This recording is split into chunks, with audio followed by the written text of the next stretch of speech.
Hey you guys, it's your girl T, and I want to talk about this really disturbing story that's coming out of DC. These damn booty snipers in DC are out of damn control. So what's going on, in case you have not heard, is that there are men out here riding around 7 deep in a van, and they're basically attacking unsuspecting male victims. They're throwing them into the van and then raping them. They're raping them orally and anally, and then just discarding them like trash on the streets. This is the second time that it's happened in DC, and it's becoming really, really disturbing. A lot of people are not talking about this. A lot of the men who are victims are not coming forward. They don't want to, be seen because there's so much shame when it comes to male rape. And a lot of times male rape is not discussed like it is female rape. A lot of folks will still tell, there's even people to this day that will tell you that a man can't be raped. And that's clearly not the case. Men can be raped. And I feel like it definitely needs to be discussed. This is just really, really disturbing and really, really sick. I want you guys to go ahead and watch this news clip, and I'm going to come back with the rest of my commentary. Fox 5 is in the district where police are investigating a bold and frightening sexual assault. It happened Friday night before dark. A man was forced into a van in the busy Columbia Heights area and sexually assaulted by a group of men. As Fox 5's chief investigative reporter Emily Miller tells us, this is the second crime with this pattern in less than a year. On Friday at 8 p.m., a man was walking in this area of 14th Street Northwest when a suspect with a gun forced him into a white van.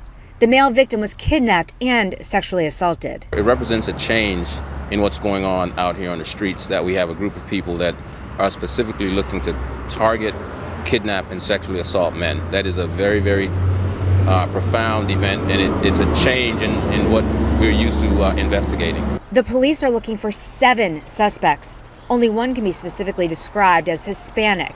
He's about 6'1" and in his 20s. Short black curly hair. He was wearing an orange shirt and gray sweatpants and carrying a gun. Another suspect between 17 and 19, heavyset and with a light complexion. The other 5 suspects are all men.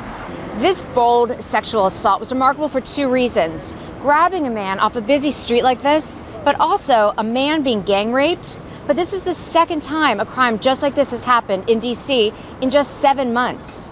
At 10 o'clock in the morning last December 31st, a man was walking along this stretch of businesses in Southeast. A beige van pulled up and 4 men with guns grabbed him.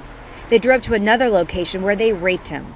The union president said it is very, very unusual to have 2 of these cases in less than a year. It changes the game as to who needs to be cautious outside of the correction facility setting about sexual assault. I think before, men didn't even think of the possibility of walking up and down the street and had to be guarded like we teach women to be guarded, but now that's a possibility. Sergeant Burton said investigators are likely looking at all possible motives, including gang initiations, earlier jail activity, and a new breed of sexual predators on the streets of D.C.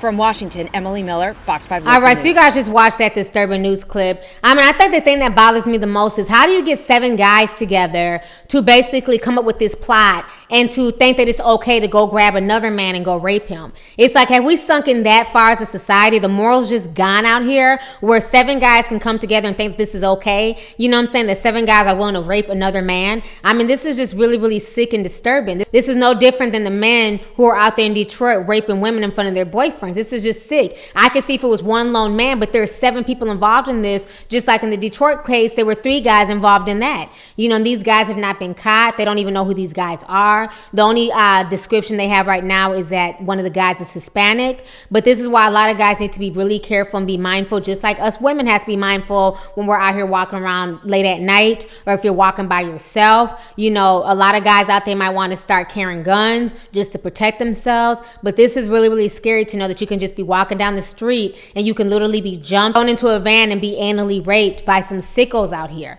This is just really, really sick and disturbing. So anyways, let's go ahead and get the discussion popping. Go ahead and leave a comment. Let me know your thoughts on this entire situation. Go ahead and get the discussion popping. Go ahead and leave a comment. All right, deuces. Hey YouTube, it's your girl Lovely T, and you can show me some love by hitting that subscribe button, watching my previous videos, and following me on social media.